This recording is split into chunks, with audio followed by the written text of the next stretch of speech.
نکال کر جائیں. بہنیں بڑی ہوتی ہیں, ہم نے خود دیکھا چھوٹی سی عمر میں بڑی بہنیں چھوٹے بھائیوں کو بہنوں کو سینے سے لگاتی ہے, مان کا درجہ دیتی ہے. سبحان اللہ. بیٹی کو قدر و قیمت میرے پیارے ان کی سمجھ لو, ان کی عزتیں پہچان لو, ان کا وقار سمجھ لو. اور آخری وقت میں ایک پیغام دینا چاہتا ہوں. آخری بات چل رہی 2 منٹ انشاءاللہ پورے ہو رہے.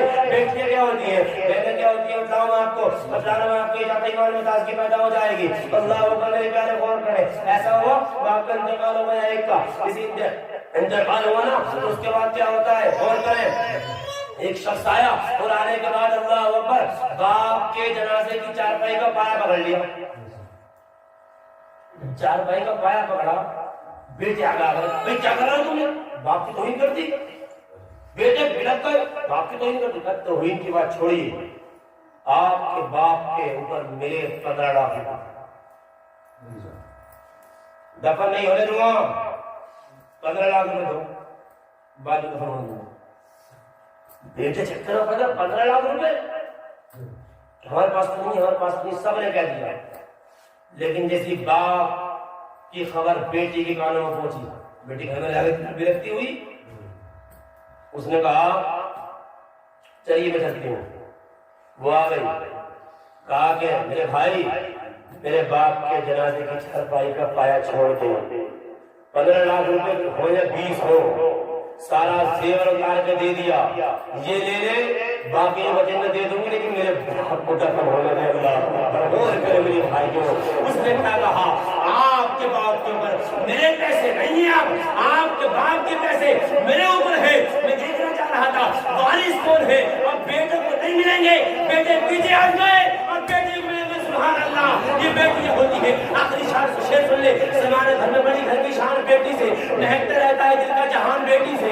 ضرور یہ نہیں بیٹوں سے نام روشن ہو, میرے نبی کا چلا خاندان بیٹی سے. آخری شعر اس کے بعد سلام پڑھنا ہے. بہت اچھا ہے منظر مگر اچھا نہیں لگتا, نہ جانے کیوں تمہارے بنے گھر اچھا نہیں لگتا. زمانے بھر کی ساری نعمتیں موجود ہوں, لیکن اگر بیٹی نہ ہو گھر میں تو گھر اچھا نہیں لگتا. کیوں ہوتی ہے بیٹیاں, بیٹی آئی اللہ سے سلامت رکھے, عالم و فاضلہ بنائے. غور کریں. بس میں نے کئی پیغام دیے, تھوڑے تھوڑے ٹکڑے سمجھ. اللہ مجھ گناہگار کو عمل کی توفیق عطا فرمائے, آپ کو عمل کی توفیق عطا فرمائے. وقت قادر ہے اس کے لیے دل سے معذرت رکھا ہوں. تمام علماء سے استغفر اللہ ربی من کل ذنب واتوب الیہ. آپ کی ہماری محبت سلامت رہے. کسی اور موقع پہ انشاءاللہ ملاقات ہوگی. اس کے ساتھ کرنے استغفر اللہ ربی من کل ذنب واتوب الیہ. آپ کے امام صاحب قبلہ ان کے سامنے نہیں, اور میں ایسا نہیں صاحب کہ میری جو ہے یہ دوست کا تعریف کر رہا ہوں. میں حاجی صاحب سے پوچھ سکتے ہیں, باصمت عالم ہے, فاضل ہے, اور جو اپنے ضلع کا سب سے بڑا مدرسہ ہے الجامعۃ الاسلامیہ گنج قدیم رامپور, جو حضور شاہ ابن علی رحمہ کا قائم کردہ ہے. تو ان کے بیٹے ہمارے قاضی شرح حضور سیدی آقائی جلال میاں صاحب قبلہ اس طرح پرستی میں چل رہا ہے, ان کے مدرسے میں یہ افتتاح کر رہا ہے, یعنی مفتی بن گئے. اور یہ آخری سال ہے, یہ مفتی بننا ہے, آخری سال ہے. میں تو کہنا چاہتا ہوں تمہیں انہیں اتنی عزتیں دے دو, ان کا خوش کر دو, یہ جائیں نہیں ہے سر. اور جب ان کی دستار ہو رامپور میں, تم پوری بستی میں ماشاءاللہ لوگ جاؤ, یہ بزرگ جائیں, نوجوان جائیں, بچے جائیں, ہمارے امام صاحب مفتی بن گئے, ہمارے امام صاحب مفتی بن گئے, ہمارے امام صاحب مفتی بن گئے, ہمارے امام صاحب مفتی بن گئے. وہاں کے اساتذہ دیکھیں, دوست احباب دیکھیں, بھائی مقتدی ہو تو ایسے ہو, مقتدی ہو تو ایسے ہو. ہاں ماشاءاللہ. ابھی ہمارے مرتضی والے تقریر کی تھی, ہمارا انتقال ہو گیا تھا. میرے جو بھائی بیٹھے ہیں انہوں نے بلا لیا تھا اس میں اپنے املا خانم میں, کسی کا انتقال ہوا تو میرے عزیز انہوں نے تقریر کی, تو انہوں نے ذہن دیا, اور ایک مرد دوست تھے انہوں نے ذہن دیا.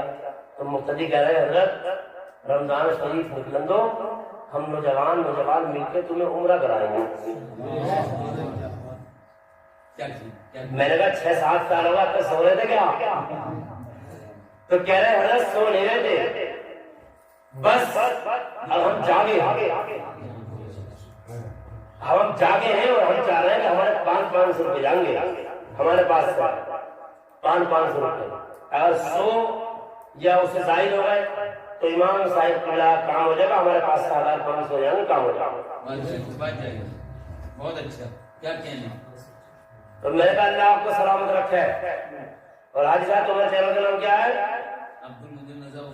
ہاں آفیشیل. ہاں اس چینل کا نہیں سب دیکھیں گے. بتاؤ آپ کو اپنا ایمان کو سر پر بٹھا لو, ان کی عزتیں کرو, وقار کو سمجھو. تبلیغ کے شروع میں بھی اور لاسٹ میں بھی یہ پیغام. انشاءاللہ بستی کے اندر خوشحالی آئیں گی, خوشحالی آئیں گی, رونقیں آئیں گی. جن بستیوں میں ہم نے دیکھا ہے کہ میرے عزیزوں ائمہ کی قدر نہیں کرتے تو ان بستیوں کی رونقیں اڑ جاتی ہیں اور مزہ ہی نہیں آتا. اور وہاں بچے رہے, چہل پہل رہے, علماء آتے رہے, علماء آتے رہے, اور مقتدی جو ہے میرے پیارے خدمتیں کرتے رہے, کبھی کھانا, کبھی یہ, کبھی وہ تمام باتیں. کوئی کسی کو کھلاتا نہیں ہے. تقریر تو پوری ہو گئی, تقریر نہیں کروں گا. کوئی کسی کو کھلاتا نہیں ہے, سب اپنی قسمت کھاتے ہیں. یہ ہمارے مونس بھائی اللہ انہیں سلامت رکھے, یہ ابھی سلام کے بعد میں فاتحہ کے بعد میں شاید کچھ سسٹم کھانے پینے کا ہو ہے, اللہ انہیں سلامت رکھے. تو میں کہتا ہوں ان سے یہ ان کی بس کی بات نہیں ہے, یہ کہہ سکتے ہیں شکر کر اللہ کا, غمگین نہ ہو مہمان سے, رزق اپنا کھا رہا ہے تیرے دسترخوان پر.